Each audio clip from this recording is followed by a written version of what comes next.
আমরা করছি, মিলাদ আমরা করছি, কিয়াম আমরা করছি, হাত তুলে মুনাজাত করছি, আমরা শবে বরাত পালন করছি।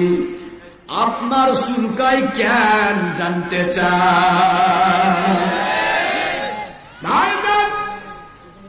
একটিবার চিন্তা করবেন, বাপ আর দাদা যদি ভুল করে, মুখস্থ রাখবেন, বাপ মিলাদ করে ভুল করেছে, ভালো করে বোঝেন, বাপ মিলাদ করে ভুল করেছে, দাদা মিলাদ করে ভুল করেছে, বাপ দাদা তারা পীরের পিছে গিয়ে শিরক করেছে, বেদাত করেছে, ভুল করেছে, ঈমান গেছে।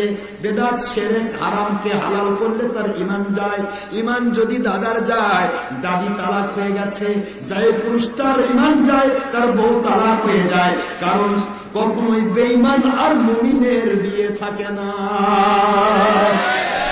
যদি বাপ দাদা ভুল করে থাকে, এই কাবা ঘর সামনে রেখে বলছি, সোনার ভাই আমার, আপনার দাদা ভুল যদি করে, হারামকে হালাল করে ঈমান হারা হয়ে মরছে, আর আপনার দাদার বউ দাদি তালাক হয়ে গেছে, ওই অবস্থায় আপনার আব্বা জানের জন্ম হয়েছে, আপনি যখন বলেন দাদা ভুল করেছে, বাপের জন্ম বিপদ হয়ে গেল ভাইজান।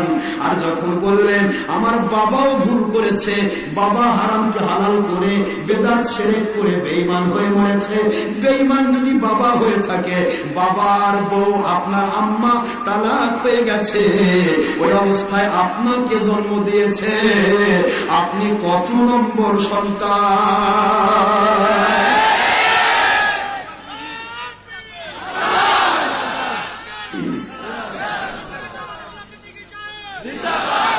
আজকের বাতিল কোম্পানি কি কয়? কয় বাপ দাদা আসল ইসলাম চিনেনি, বাপ দাদাই ভুল করছে, বাবা ভুল দাদাও ভুল।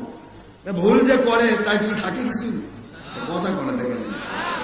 এখন যে সন্তানটা ভালো সন্তান, ও তো বাবুকে চিনে না, ও নবী কেমনে চিনবে, ও আল্লাহ কেমনে চিনবে? যা কিছু ইসলামের লেভেল, এখানে মাল কামাইয়ের ধান্দা আর দলের কোম্পানির গোলামি।